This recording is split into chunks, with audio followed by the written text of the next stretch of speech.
आज का वीडियो आप सभी के लिए एएनएम के लिए। जैसे ही आपका समय एक-एक दिन समाप्त हो रहा है, आप लोग का एग्ज़ाम जो है काफ़ी ज़बरदस्त तरीके से जो है नज़दीक आ रहा है। जी हाँ, अब मुश्किल से जो है आपके पास 1 से 2 दिनों का समय है, ठीक है? 17 से एग्ज़ाम शुरू है। तो ऐसे में अब आप लोग को माइंड को शांत रखना चाहिए और स्टेबल रखना चाहिए। ज़्यादा आप लोग को पैनिक नहीं होना चाहिए, क्योंकि ज़्यादा पैनिक होने से ज़्यादा जो आप पहले पढ़े हैं वो सब भूलने लगते हैं। तो पैनिक नहीं होना है, आप ये सोच के चलें कि जैसे होगा देखा जाएगा। बाकी धीरे-धीरे पढ़ते रहिए, बचे हुए समय में जो टॉपिक अभी तक आप नहीं जान रहे हैं, नहीं पढ़े हैं, उस टॉपिक से पढ़िए, ठीक है? जो जान रहे हैं उसको बार-बार मत पढ़िए, मैं यही कहूँगा। बाकी हम डेली साथ में सुबह 7 में क्लास ला रहे हैं, सुबह साढ़े 7 में। और जो एग्ज़ाम के बचे हुए समय है, शाम में कोशिश कर रहा हूँ कि 2-2 सौ का क्वेश्चन का जो पहले करा चुके हैं स्टार्टिंग में, बहुत लोग नहीं देखे हैं कॉन्सेप्ट वाला, उसको रात में 8 बजे आप लोग को मैं दिखाऊँ। और यही कारण है कि मैं पहला वीडियो डाल भी चुका हूँ 200 क्वेश्चन का, आप जाके ज़रूर देखिए, चैनल पर मिल जाएगा। और जब तक एग्ज़ाम समाप्त नहीं होता है, कंटिन्यू रात में 200 क्वेश्चन का वीडियो आता रहेगा, ठीक है? चलिए आज की इस वीडियो को शुरू करते हैं। यह 99 नंबर का वीडियो है, तो चलिए शुरू करते हैं। पहला प्रश्न है, गर्भधारण कॉन्सेप्शन कब होता है? तो कॉन्सेप्शन जो होता है गर्भधारण, यह तब होता है जब अंडा, महिला के अंडा और पुरुष के शुक्राणु आपस में मिलते हैं, तब जाके जो है यह कॉन्सेप्शन गर्भधारण होता है, ठीक है? आगे बढ़ते हैं। यहाँ पे कहता है नॉर्मल डिलीवरी का मतलब क्या होता है? तो नॉर्मल डिलीवरी का मतलब होता है, समान प्रसव का मतलब होता है कि प्राकृतिक तरीके से बिना कोई हस्तक्षेप के बच्चा जन्म ले लेता है, उसी को नॉर्मल डिलीवरी बोलते हैं, ठीक है? ना उसमें सिजेरियन सेक्शन होता है, ना उसमें कोई दवाई का इस्तेमाल होता है, ना कोई सर्जरी होता है। एकदम आसानी से बिना किसी हस्तक्षेप के नॉर्मल डिलीवरी जो होता है, उसी को हम लोग समान प्रसव बोलते हैं। आगे है, एंटीनेटल केयर का मुख्य उद्देश्य क्या होता है? एंटी मतलब होता है पहले, नेटल मतलब होता है गर्भ में और गर्भ अवस्था में, और केयर मतलब होता है देखभाल, यानी गर्भ अवस्था से पहले की देखभाल। बात समझ गए ना? सॉरी, प्रसव से पहले यानी गर्भ अवस्था के दौरान देखभाल।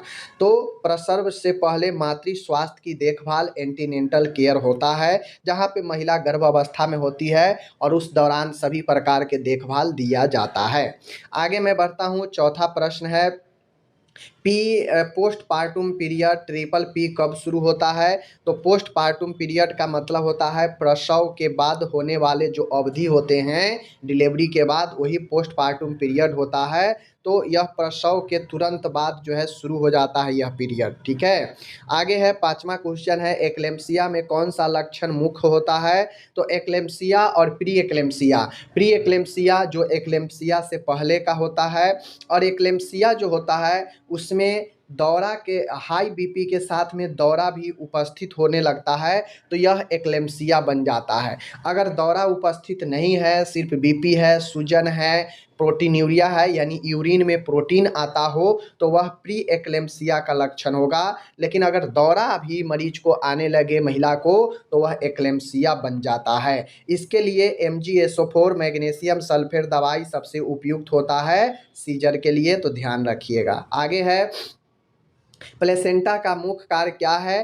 प्लेसेंटा का मुख्य कार्य है, चूंकि यह यूट्रस है, यूट्रस में प्लेसेंटा लगा होता है, इससे अम्बिलिकल कोर्ड बच्चा का कनेक्ट होता है। और प्लेसेंटा का मुख्य काम होता है कि यह यूट्रस से जो भी प्लेसेंटा एब्जॉर्ब करता है, न्यूट्रिशन, ऑक्सीजन, ब्लड, यह जो है भेजता है भ्रूण को, बच्चा को, ठीक है?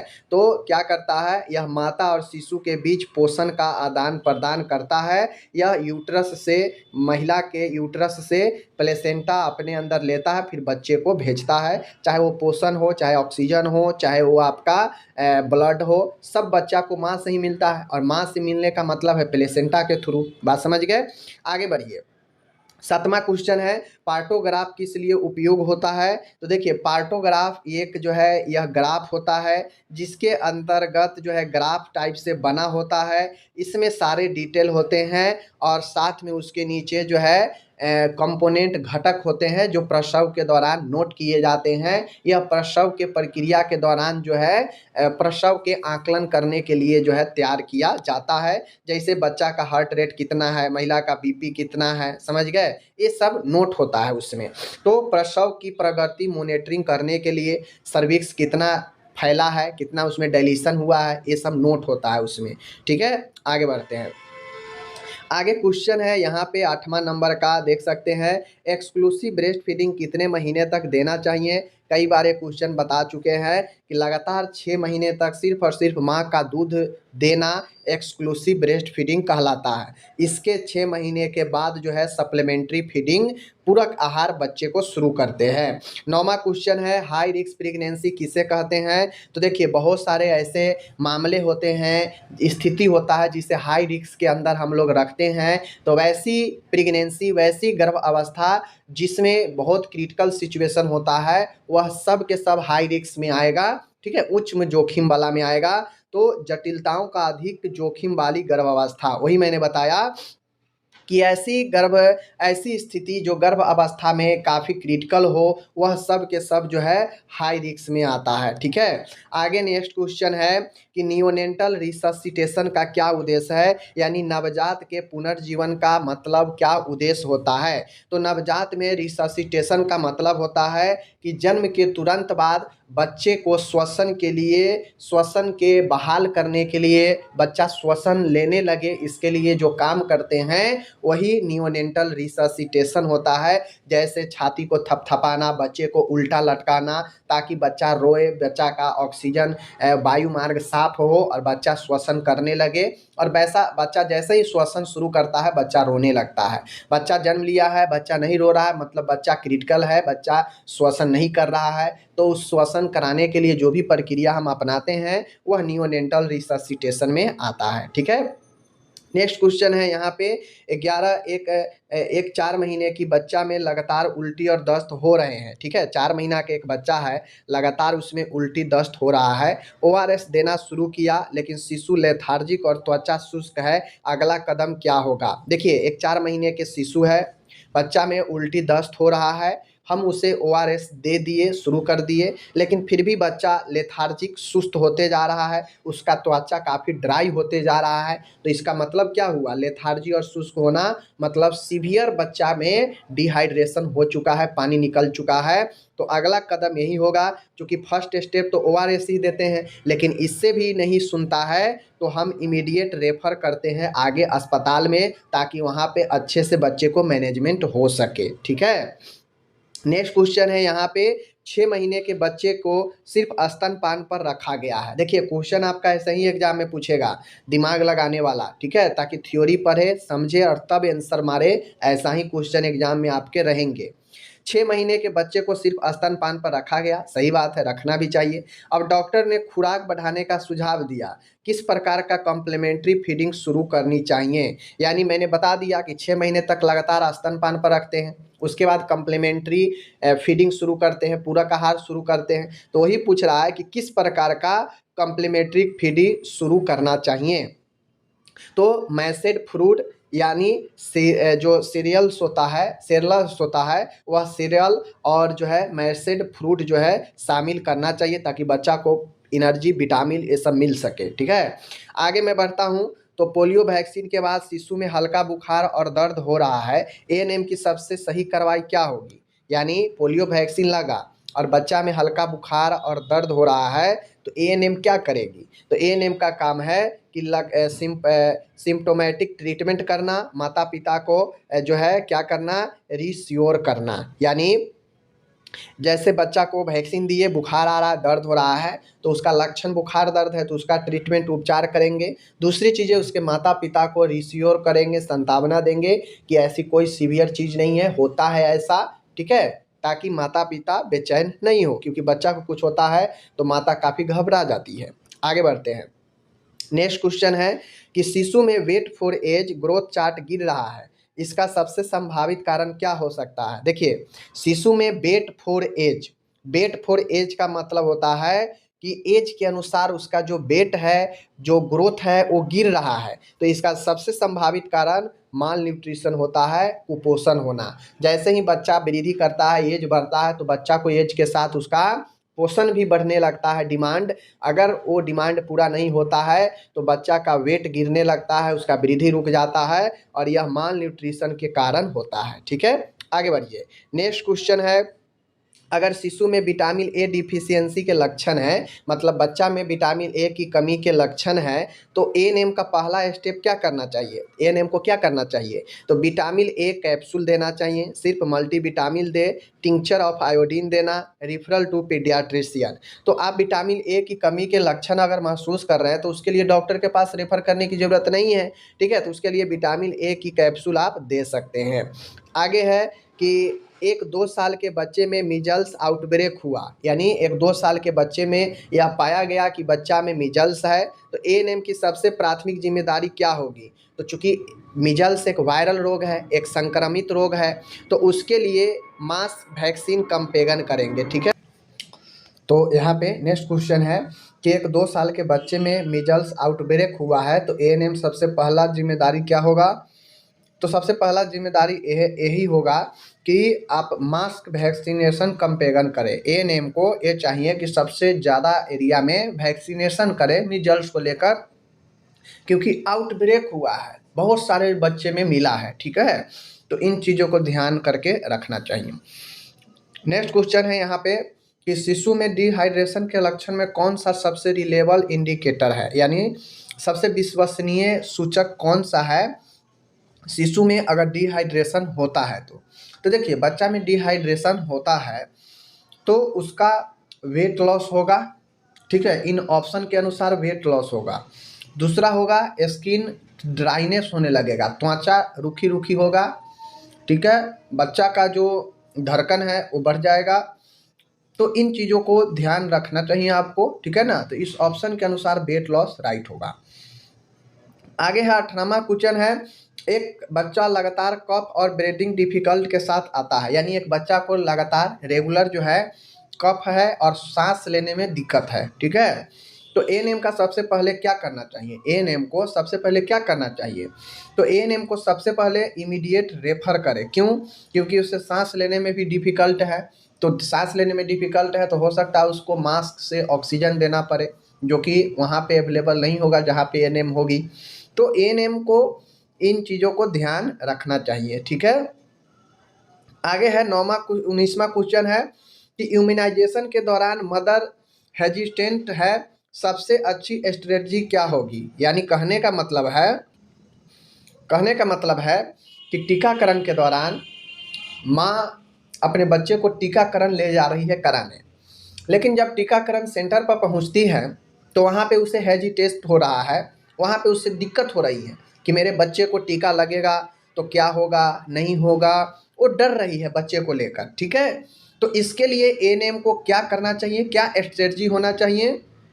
तो इसके लिए हेल्थ एजुकेशन देना चाहिए और काउंसलिंग करना चाहिए कि ये सब नॉर्मल है, इससे कोई आपके बच्चे में साइड इफ़ेक्ट नहीं होंगे, यहाँ तक कि इससे लाभ है, आगे आपके बच्चों को अन्य बीमारियों होने से रोकेगा ये। ठीक है, तो ये चीज़ें करना चाहिए। आगे है 20वां क्वेश्चन है, चाइल्ड हेल्थ चेकअप में सबसे पहला स्टेप क्या है? जब आप बच्चे को हेल्थ चेकअप कर रहे हैं तो सबसे पहला स्टेप होता है कि आप जो भी बीमारी या जो भी हेल्थ चेकअप कर रहे हैं उससे पहले आप उसके ग्रोथ मॉनिटरिंग करें कि बच्चा समय के साथ, एज के साथ ग्रोथ कर भी रहा है या नहीं कर रहा है। तो पहला स्टेप ग्रोथ मॉनिटरिंग का होता है हेल्थ चेकअप में। ठीक है, नेक्स्ट क्वेश्चन है, गांव में वाटर बोर्न डिजीज आउटब्रेक हुआ है, एएनएम की पहली कार्रवाई क्या होगी? यानी किसी गांव में ये पाया गया कि जल जनित बीमारी लोगों में फैल रहा है। ठीक है, तो एएनएम का पहला काम क्या होगा?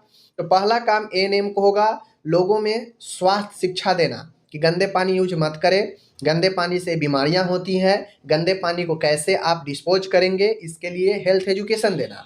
दूसरी चीज़ें सेफ वाटर सप्लाई के लिए काम करना कि कैसे लोगों में, गांव में सेफ वाटर लोगों को मिल सके। ठीक है, तो ये चीज़ें करनी चाहिए। बाकी का इसमें जो ऑप्शन है देख लीजिए, सही नहीं है।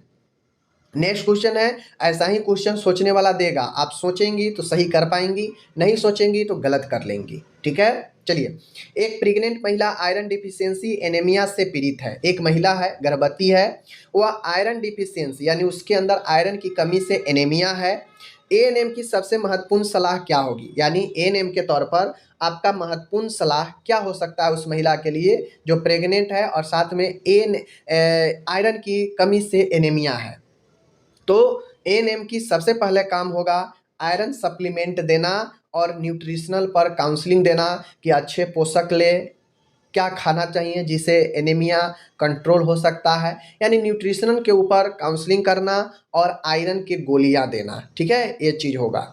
आगे बढ़ते हैं, 23 क्वेश्चन है, एक गांव के बच्चे में माल न्यूट्रिशन की दर बढ़ रही है। एक गांव में बच्चों में यानी बहुत सारे बच्चों में कुपोषण की दर तेजी से बढ़ रही है। एएनएम की सबसे प्रभावी स्टेप क्या होगा? जब गांव में कुपोषण की स्थिति बच्चों में बढ़ने लगे तो एएनएम के तौर पर एएनएम का क्या काम होगा? तो यही काम होगा कि आप कुपोषण बढ़ रहा है तो आप कैसे जानेंगे कुपोषण है? ग्रोथ मॉनिटर करें। अगर ग्रोथ मॉनिटरिंग वृद्धि हो प्रभावित होगा, रुका होगा तो जानेंगे कुपोषण की समस्या है। ठीक है, दूसरी चीज़ें न्यूट्रिशनल काउंसलिंग करेंगे, पोषण के ऊपर लोगों को काउंसलिंग करेंगे और ज़रूरत पड़ने पर रेफरल भी आगे कर सकते हैं जब ये चीज़ें सीवियर हो तो। ठीक है, चलिए आगे बढ़ते हैं। आगे 24 क्वेश्चन है, यहाँ पे आप सभी देख सकते हैं। क्वेश्चन क्या है आपके सामने, आप देख सकते हैं स्पष्ट तौर पे। क्वेश्चन ए है कि फैमिली प्लानिंग काउंसलिंग में महिला हेजिस्टेंट है, सबसे प्रभावी एएनएम अप्रोच क्या होगी? कहने का मतलब है कि यहाँ पे एक उपाय बताया गया है, तो समझिए आप इस चीज़ को कि कैसे आप जो है कर पाएंगे इस चीज़ को। तो यहाँ पे देखिए आप लोग कि एक महिला है, ठीक है ना, फैमिली प्लानिंग काउंसलिंग में एक महिला है, वह शर्मा रही है, वो हेजिटेंट है, तो सबसे प्रभावी एएनएम अप्रोच क्या होगा? एएनएम के तौर पर आप क्या करेंगी जब एक महिला फैमिली प्लानिंग के टॉपिक पर वो शर्मिंदगी है, वो नहीं चाहती है कि बात करूँ इस टॉपिक पे, तो एएनएम के तौर पे आपके क्या काम होगा? तो एएनएम के तौर पर आपको उससे अच्छे से काउंसिल करना चाहिए, अच्छे से उसे समझाना चाहिए, बेनिफिट समझाए। लोग बेनिफिट पर ज़्यादा ध्यान देते हैं, नुकसान के बारे में ज़्यादा सोचते हैं, लेकिन जब आप उसे बेनिफिट बताएंगे तो उसका अप्रोच थोड़ा सा ज़्यादा होगा। ठीक है, आगे बढ़िए। 25 क्वेश्चन है कि एक कम्युनिटी में हाई रिस्क प्रेगनेंसी अधिक है, मतलब एक गांव मानिए, एक समुदाय मानिए जहां पे हाई रिस्क प्रेगनेंसी अधिक है, एएनएम का प्रायोरिटी इंटरवेंशन क्या होगा? एएनएम के तौर पर उस समुदाय में जहां पे हाई रिस्क प्रेगनेंसी ज़्यादा है महिलाओं में, तो वहाँ पे आपका क्या हस्तक्षेप हो सकता है? तो रेगुलर एंटीनेंटल विजिट करें और रेफरल करें। कहने का मतलब है कि जहाँ भी लगे कि जिस भी एरिया में हाई रिस्क का ज़्यादा प्रेगनेंसी वाली महिला है तो उस एरिया में एंटीनेंटल विजिट रेगुलर करें, बिल्कुल आपको मिस नहीं करना है, एक भी विजिट रेगुलर करें, साथ में रिफरल करें। रिफरल करने का मतलब, कहने का मतलब है कि ज़रूरत पड़े, हाई रिस्क एक क्रिटिकल सिचुएशन होता है तो ज़रूरत पड़ने पर उसे आपको रेफर भी करना पड़ सकता है। ठीक है, आगे बढ़िए। 26 क्वेश्चन है, सैनिटेशन अवेयरनेस कैंप में एएनएम के सबसे पहले क्या हाईलाइट करना चाहिए? यानी स्वच्छता के ऊपर, साफ सफाई के ऊपर, जागरूकता के ऊपर आप कैंप कर रहे हैं, कैंप में एएनएम है, तो एएनएम को सबसे पहले किस चीज़ पर हाईलाइट करना चाहिए, बातें करना चाहिए? ठीक है, तो hand washing, clear water, waste disposal, 3 महत्वपूर्ण चीज़ होता है स्वच्छता साफ सफाई में, कि आप हाथ सफाई, क्लीन वाटर, पानी की स्वच्छ पानी की ज़रूरत, और वेस्ट डिस्पोजल यानी कचरे को कैसे डिस्पोज करेंगे। हाईलाइट में इन 3 चीज़ों पर फोकस करना चाहिए कैंप में। आगे बढ़ते हैं। 27 है, प्राइमरी हेल्थ सेंटर में टीबी पेशेंट आए हैं, ठीक है ना, पीएचसी पर टीबी पेशेंट आए हैं, एएनएम की पहली रिस्पॉन्सिबिलिटी क्या होगी? आप एएनएम के तौर पर अगर कोई मरीज पीएचसी पर आए और आप पीएचसी पर आपका ड्यूटी है तो आप एएनएम के रूप में क्या करेंगे? पहली रिस्पॉन्स आपकी क्या होगी? तो सबसे पहले डॉट्स के लिए आप इनरोल करेंगे, ठीक है, डॉट्स के लिए इनरोल करेंगे, मरीज को हेल्थ एजुकेशन देंगे, समझाएंगे कि मास्क लगाएं, ठीक है, इन सब चीज़ों पर ध्यान देंगे। आगे बढ़ते हैं। 28 क्वेश्चन है, एक गांव में प्रेग्नेंट वोमेन लो एएनसी विजिट कर रही है, यानी एक गांव में गर्भवती महिला है जो कम जो है एंटीनेंटल विजिट जो 4 होना चाहिए गर्भ अवस्था में, यह कम कर रही है, ये सब नहीं कर रही हैं, ठीक है। तो एएनएम का सबसे प्रभावी तरीका क्या होगा? तो जिस भी गांव में लगे कि महिला यहाँ की ज़्यादा जागरूक नहीं है, यह सेंटर पर नहीं जा रही है, विजिट नहीं कर रही है, तो एएनएम के तौर पर आपको विजिट करना चाहिए, उसके घर पर जाकर होम विजिट करना चाहिए और उसको काउंसलिंग करना चाहिए, बताना चाहिए चीज़ों को, ठीक है। नेक्स्ट क्वेश्चन 29 है, इम्यूनाइजेशन कैंप में कुछ बच्चों में मिल्ड फीवर आया, यानी टीकाकरण कैंप में कुछ बच्चे को टीका किए तो हल्का सा बुखार आया। एएनएम के तौर पर आपका सही स्टेप क्या होगा? तो आप बिल्कुल ऑब्जर्व करें, क्योंकि टीकाकरण देने के बाद थोड़ा सा ऑब्जर्व करना चाहिए कि कुछ रिएक्शन ना हो, कुछ ऐसे साइड इफ़ेक्ट नहीं दिखे, अगर दिखे तो तुरंत उस पर काम करते हैं, इसलिए थोड़ा देर ऑब्जर्व करना चाहिए, ठीक है।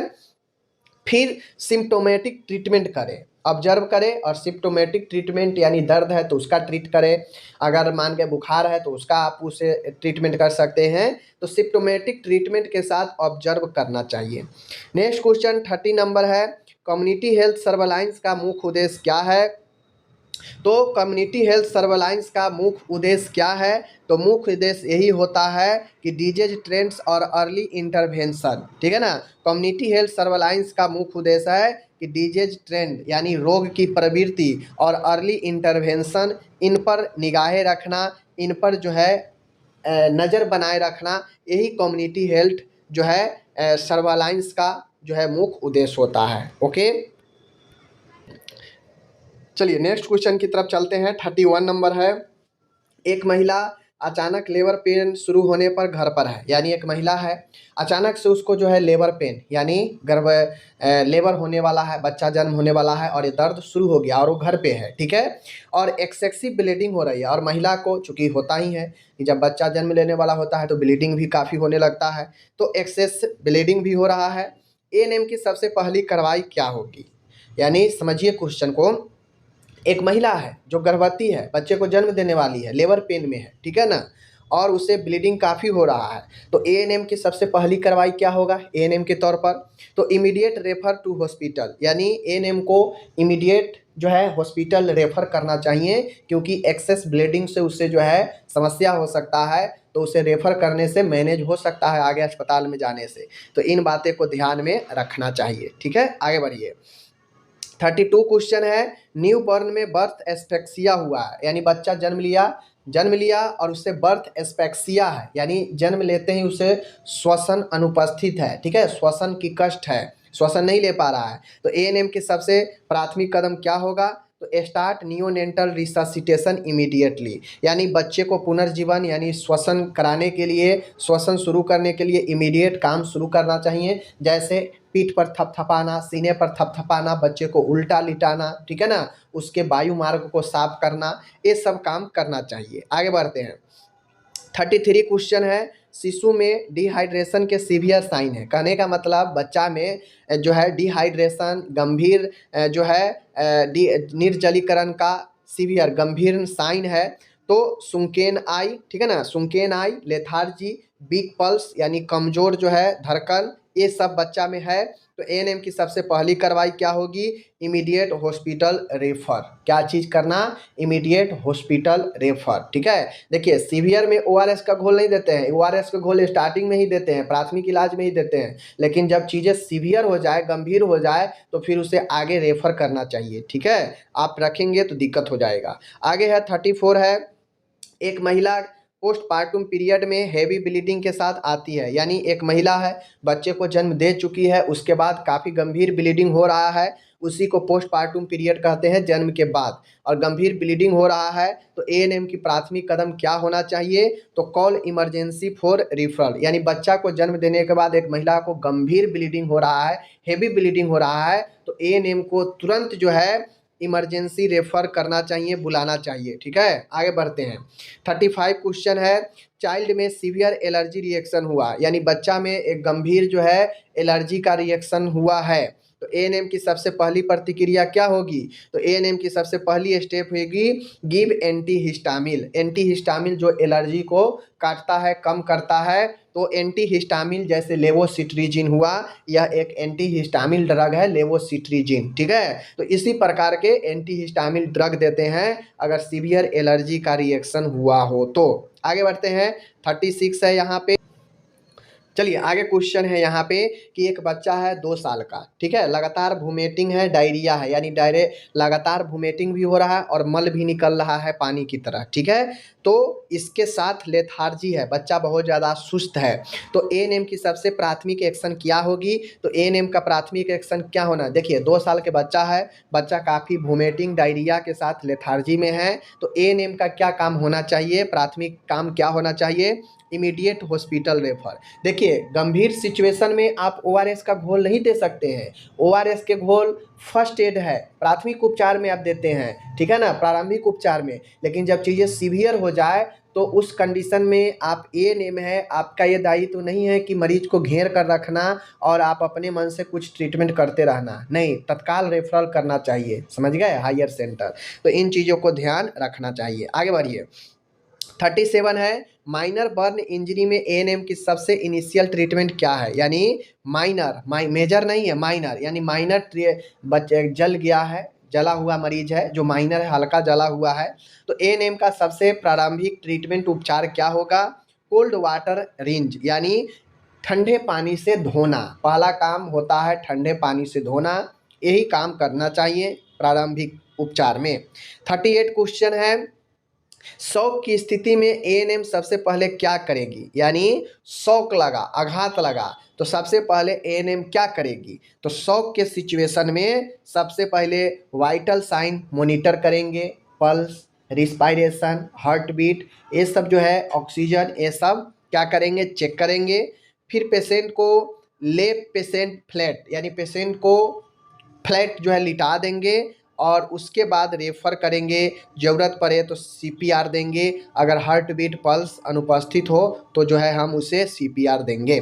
आगे बढ़िए, 39 है, नियोनेंट में हाइपोथर्मिया के संकेत, यानी बच्चा में जन्म नवजात बच्चा है उसमें हाइपोथर्मिया के संकेत है, यानी तापमान लो है, इसका संकेत है कि शरीर ठंडा पड़ रहा है, सुस्त है बच्चा, ये दिख रहा है।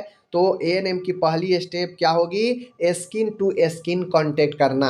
जब बच्चा जन्म ले तापमान काफ़ी कमता है तो बच्चे को स्किन टू स्किन, जिसे हम लोग केएमसी कंगारू मदर केयर बोलते हैं, वो करना चाहिए, ठीक है। और आज का लास्ट क्वेश्चन है यहाँ पे 40 नंबर, प्रेग्नेंट वोमेन में एक्लेम्सिया का फर्स्ट साइन देखकर एएनएम क्या करेगी? एक महिला गर्भवती है, ठीक है, उसमें एक्लेम्सिया के फर्स्ट साइन अगर दिखे तो एएनएम क्या करेंगी? तो एएनएम चूँकि एक्लेम्सिया में सीजर होता है, दौरा पड़ता है, तो सबसे पहले दौरा का मैनेजमेंट करेंगी, फिर इमीडिएट रेफर करेंगे, क्योंकि ये भी एक गंभीर सिचुएशन होता है जब दौरा पड़ने लगता है तो, ठीक है।